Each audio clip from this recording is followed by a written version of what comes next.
eu vou fazer um resumão de história referente aos capítulos 8, 9 e 10. Então vamos lá. No capítulo 8, a gente vai falar do surgimento do islamismo. Não só isso, como também de reinos africanos e etc. Mas o islamismo ele surgiu lá na Península Arábica. Só que antes do islamismo existir, o território árabe precisava ganhar lugar na península, porque foi graças ao território árabe que o islamismo surgiu. Então, o território árabe ganhou espaço na península. Aí a gente tinha lá na Arábia uma cidade que chamava Meca. A Meca era um dos locais de devoção que existia no interior da Península Arábica. Só que Meca não era muito conhecido, porque é igual essas cidadezinhas do interior do Brasil que ninguém conhece. Só que estava tendo muitos conflitos no Império Bizantino, que é onde a Península Arábica estava. E aí os comerciantes, eles começaram a pegar outras rotas de comércio. E essas outras rotas que eles pegavam passavam por Meca. Então a economia de Meca começou a ser impulsionada e Meca foi ganhando visibilidade. Aí nasceu um cara chamado Maomé. O Maomé, ele era um viajante, ele viajava para vários lugares. E durante as suas viagens, ele teve contato com diversas religiões. Só que essas religiões tinham uma peculiaridade. Elas eram monoteístas, porque até então a maior parte das religiões eram politeístas, que acreditavam em mais de um Deus. E aí ele teve contato com a monoteísta, que era acreditar em um só Deus. Isso dele ter contato com religiões que cultuavam a um só Deus, ele começou a pregar de que todo mundo deveria cultuar a Deus, a um único Deus. Só que isso irritou as autoridades de Meca, porque Meca era um local de devoção, só que era um local de devoção politeísta. Aí as autoridades de Meca ficou bravo com Maomé porque estava pregando que só podia cultuar um Deus. Aí eles expulsaram Maomé de Meca e aí Maomé foi se instalar numa cidade chamada Medina, que ficou conhecida como a cidade do profeta. E lá em Medina, o Maomé ganhou vários seguidores. E aí ele juntou os seguidores deles e foram lá para Meca atacar Meca. E aí eles conseguiram atacar Meca e impor o islamismo a todos os habitantes de lá. E com a chegada do islamismo, os territórios muçulmanos começou a se expandir. E quando Maomé morreu, a escolha do primeiro sucessor de Maomé acabou gerando uma divisão dos muçulmanos. Ficou um grupo chamado de sunitas para um lado e um outro grupo chamado de xiitas para o outro lado. E eles tinham visões completamente diferentes.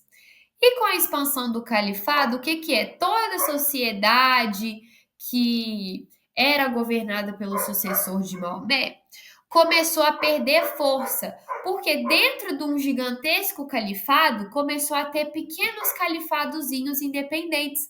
E esses pequenos califadozinhos independentes fez com que o califado maior perdesse força. E aí o islamismo foi perdendo voz, foi se dissipando, só que o islamismo não chegou a se dissipar completamente, porque, graças a Deus, eles conseguiram converter a África e a Ásia. E a África e a Ásia fez com que o islamismo continuasse. Agora a gente tem os reinos da África. Vamos falar um pouquinho sobre a cultura islâmica, né? Porque ela já foi disseminada e tudo mais. Ela era muito diversificada, porque ela estava em diversos lugares.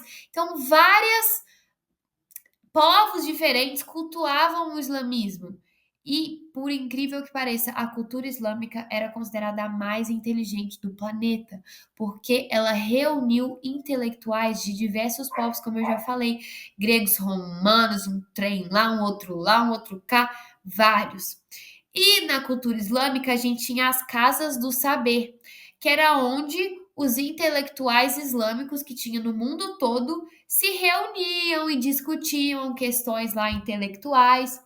E foram esses intelectuais, essas casas dos saberes, que criaram as bibliotecas, que tinham um monte de conhecimento em várias áreas diferentes, as áreas que a gente conhece de matemática, essas áreas aí. Aí a gente teve o reino de Gama. O reino de Gama vivia na divisão da parte úmida da África e da parte desértica. Aí lá em Gana começou a ter diversos vilarejos. Esses vilarejos viviam de cultura e do pastoreio. Aí o povo que vivia nesses vilarejos se juntou e formou um reino. Aí esse reino, o reino de Gana, ganhou muita influência porque tinha muito ouro. Então, o que eles faziam? Vários povos iam lá em Gana para pegar ouro. Só que o rei de Gana não era bobo. Ele cobrava meio que impostos para as pessoas que iam pegar o ouro deles. Só que, com a soma de vários fatores, Gana foi dominada por outros povos. Aí Gana foi enfraquecida e meio que deixou de existir. E aí, com o fim de Gana, veio o reino de Mali, que, como teve diversos conflitos entre os aliados de Gana, para, tipo assim, saber qual aliado ficaria com o reino de Gana, se destacou um guerreiro. E esse guerreiro ganhou o reconhecimento dele lá e se tornou soberano, o rei do reino de Mali. Aí depois disso, ele continuou dominando outros povos, se converteu ao islamismo e justamente por conta das minas de ouro que já tinha no reino de Gana, ele desenvolveu o reino de Mali mais ainda. Porém, o reino de Mali também entrou em declínio. Aí vem os Iorubás, que era uma civilização lá da África. Os Iorubás falam que a origem deles vem de uma divindade. Só que, por incrível que pareça, essa divindade realmente existiu. Talvez a forma como eles contam a história que essa divindade criou os Iorubás não seja correta. Mas é correto a gente falar que essa divindade dos Iorubás realmente existiu. Era uma pessoa. E ela ajudou muito os Iorubás, principalmente na organização deles, administrativa, econômica. Só que aí os queridíssimos europeus começou a colonizar a África. E nisso que eles começaram a colonizar a África, os Iorubás se dissipou. Inclusive, a gente tem muitos traços aqui no Brasil dos Iorubás e do Banto, justamente pelos europeus ter trago os escravizados africanos para trabalhar aqui. Aí também teve o povo Banto. A origem dele vem de um termo que chama Banto e significa povo. E esse povo tinha uma língua específica. Aí todos os povos que falavam essa língua específica formaram uma sociedade Banta. E eles eram nômades, o povo Banto. Então eles demorou a conquistar o lugar deles. E a civilização Banta também acabou por conta da colonização europeia. Agora a gente já parte para o capítulo 9, que foi quando o Império Romano chegou no seu fim.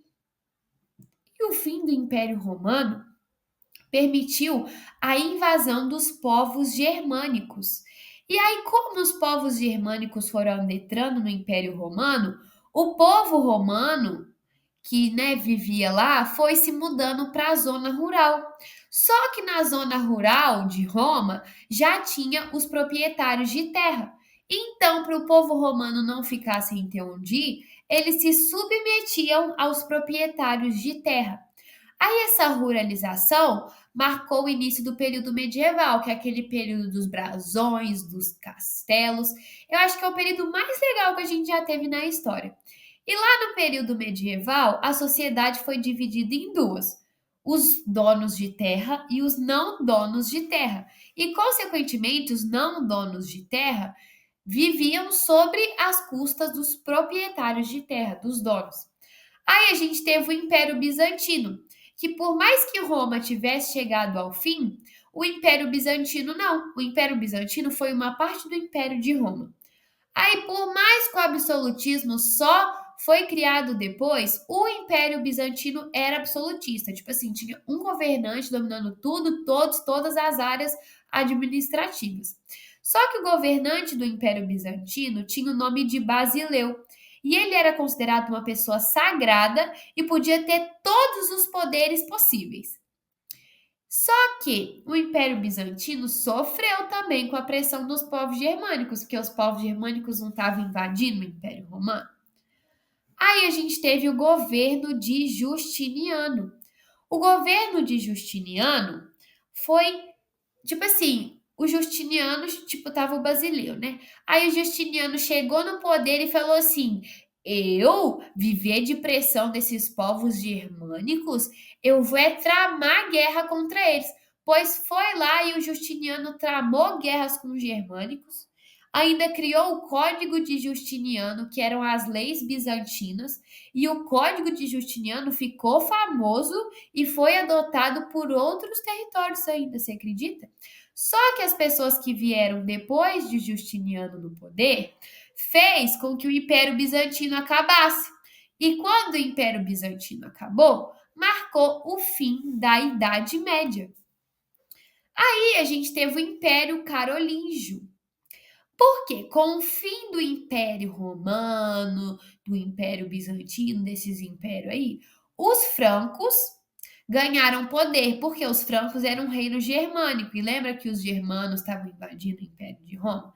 Então, e os francos se converteram ao cristianismo, por quê? Com o fim do Império Romano, a Igreja Católica foi ganhando força, ela já existia, mas ela foi ganhando visibilidade, e nisso que ela foi ganhando visibilidade, os francos se converteram ao cristianismo.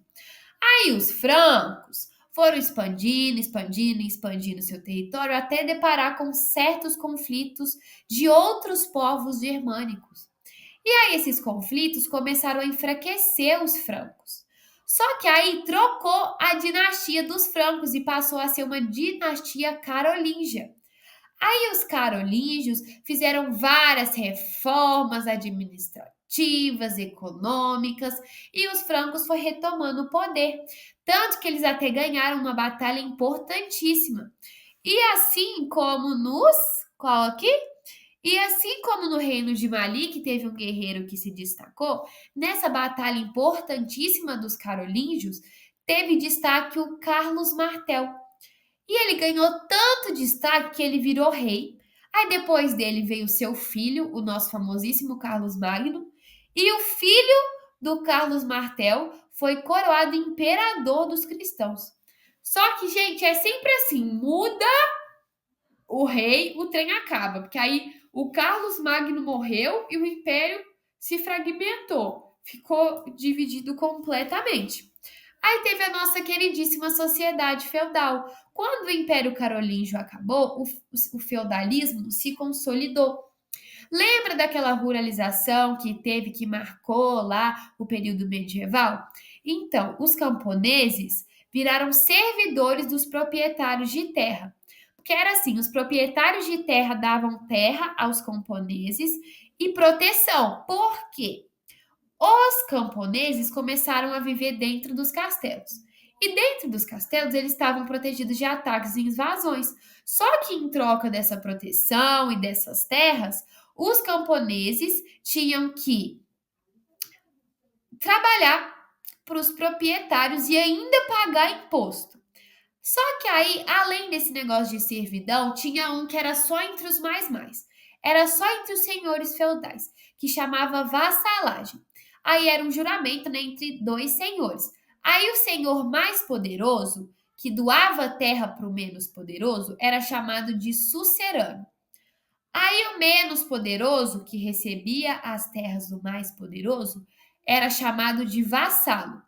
Aí o vassalo, ele ganhava terras, mas em troca ele tinha que proteger e prestar serviços para o sucerano.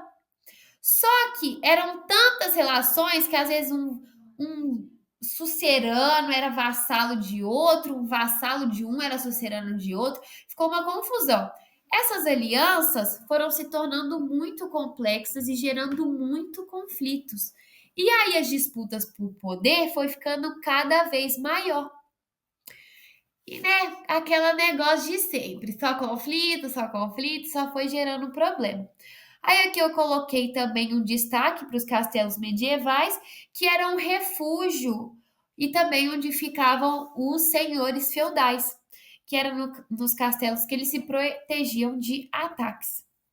Aí a gente tem a hierarquia do mundo feudal. É tipo a pirâmide social do feudalismo. Lá no topo da pirâmide estava a nobreza, que era composta pelos senhores feudais e a família do senhor feudal.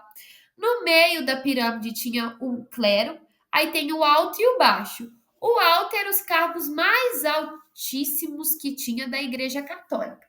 E o baixo clero era formado por aqueles padrezinhos que pregavam em pequenas igrejas que tinha dentro das comunidades feudais. E lá na base da pirâmide tinha o povo, que era ninguém mais e ninguém menos que os nossos queridíssimos camponeses. Aí a gente tem o papel da igreja, porque com a queda do Império Romano e a consolidação do feudalismo, a igreja foi ganhando força. E aí os reis e os reis feudais começou a ir dando terra para a igreja, aí a igreja foi ganhando poder econômico, tanto que as ideias cristãs se tornou a base da sociedade, tanto que eles até dividiram, como que fala, a igreja. E essa divisão, gente, existe até nos dias de hoje. Que lá em cima de tudo tem o Estado Papal, que é o comandado pelo Papa, embaixo as províncias pelos arcebispos. Eu não sei se existe os arcebispos ainda, mas na época existia. Os dioceses, que eram comandados pelos bispos, os diáconos e as comunidades rurais, que era comandada por padres. Só que aí a igreja falou assim: vamos tentar subordinar os outros religiosos para eles seguir as nossas regras também? Pois bem, não deu certo e ainda teve a ruptura de uma parte de uma unidade cristã. Isso gerou problema. Aí a gente teve as cruzadas, que foi quando o Papa lá da época convocou todos os cristãos para lutar contra os muçulmanos, porque os muçulmanos eram os donos da cidade de Jerusalém. E Jerusalém era muito importante também para os cristãos, porque foi onde viveu o nosso queridíssimo Jesus. Só que esse negócio de tentar conquistar Jerusalém só deu certo na primeira cruzada. Acho que teve 8 cruzadas. Só deu certo na primeira. Só que logo depois que deu certo na primeira, já deu errado porque os muçulmanos já reconquistaram Jerusalém para eles. Só que as cruzadas foram muito importantes, gente, no comércio, na administração, porque foi com elas que teve a criação de novas rotas comerciais. Elas estimularam as atividades mercantis e fortaleceram ainda mais o poder do Papa e da Igreja, por mais que os cristãos não tenham pegado Jerusalém para eles, impulsionou diversos outros ramos. Aí teve o renascimento comercial, que foi quando lá no Império Romano estava no auge do crescimento da produção de alimentos, superpopulação, isso tudo de rotas comerciais, feiras que eles também criaram, ficou reconhecido como renascimento comercial. Aí a gente teve a burguesia. Por quê? Com essa ascensão econômica, diversas cidades foram sendo construídas. Só que para as cidades serem construídas, elas tinham que ser construídas onde estavam os senhores feudais. Só que algumas, para ficar fora da autoridade feudal, ganharam uma carta chamada Carta de Franquia, que reconhecia a liberdade daquela cidade. E essa cidade, que era liberta do domínio feudal, tinha o nome de Burgo.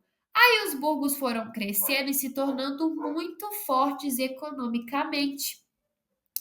E aí as relações sociais nas cidades medievais foi organizada em torno de quem tinha dinheiro, quem tinha mais poder de compra. Aí teve o surgimento das corporações de ofício, que eram uma organização de artesãos. Também teve os cambistas, que emprestavam dinheiro para as pessoas em troca de objetos valiosos. Aí teve também, igual eu falei, o desenvolvimento do comércio. Eles começaram a comercializar especiarias do Oriente, isso foi um marco muito grande também, inclusive. Teve a Liga Hanseática, que foi uma aliança entre duas cidades mercantis. Começou a ter as feiras nos cruzamentos. Além de que isso influenciou na cultura também. Aí a igreja tinha um importante papel na cultura da época da burguesia. começou a ter escolas para ensinar sobre a cultura daquela sociedade. Foi também na cultura que teve a formação do estilo românico e gótico. O estilo românico e gótico, gente, não é nada mais, nada menos do que aquelas igrejas excelentíssimas que tinham vários. Depois vocês pesquisam aí as igrejas góticas. Gente, elas são maravilhosas de lindo. Eu acho que as igrejas mais lindas que eu já vi são as do estilo gótico. Tanto que eu até falei que elas foram as bases das construções das igrejas do período citado. Inclusive, essas igrejas, elas tinham várias pontinhas, assim. E essas pontinhas eram apontadas para o céu, porque Deus está no céu. Então, tudo que tinha dentro daquela igreja tinha um significado. Inclusive, tinha muito mosaico naquela igreja, gente. E eram mosaicos com representações bíblicas. Aí a gente teve a crise. Por quê? Lembra que eu falei que eles estavam produzindo muito alimento e estava tendo muita pessoa? Consequentemente, pela população aumentar, eles tinham que aumentar a produção de alimentos. Só que quando eles começaram a aumentar a produção de alimentos, eles estavam pegando muito das zonas florestais. Aí as zonas florestais começou a ficar infértil, fez com que mudasse os períodos de chuva. Aí isso fez péssimas colheitas. E se tem péssimas colheitas, tem pouco alimento. E como estava muita gente procurando por um alimento, lei da oferta e da procura, se tem muita gente procurando, fica muito mais caro. Então o preço dos alimentos começou a subir. Aí a vida do povo mais pobre, tadinho, foi ficando mais pobre do que já estava. Aí teve protesto social, porque os povos ficam assim, não, eu quero poder comer também. Uai, tá doido? Eu também vivo, também sou um ser humano. Gente, no meio desse negócio todo, teve a nossa famosíssima peste bubônica, que acabou com mais da metade da população da época. Aí essa combinação de fome, epidemia, revolta, acabou com todo o crescimento que teve na Baixa Idade Média. E com isso teve a desagregação do mundo feudal, porque o poder do senhor feudal ele já era limitado, ele não podia fazer tudo o que ele quisesse. Então, o senhor feudal não tinha recurso para formar um exército e falar assim: nossa, vou dominar o mundo. Ele não tinha essa autoridade. Aí, com a crise, os camponeses também começaram a se revoltar lá no mundo feudal. E isso acabou com o feudalismo. E o fim do feudalismo, por incrível que pareça, abriu um caminho para centralizar o poder político da Europa, ajudou a formar as monarquias nacionais e, o mais importante de todos, com o fim do feudalismo, teve o início do mercantilismo. E essa foi a nossa videoaula de hoje. Eu espero que vocês tenham gostado. Qualquer dúvida é só deixar aí nos comentários que eu respondo.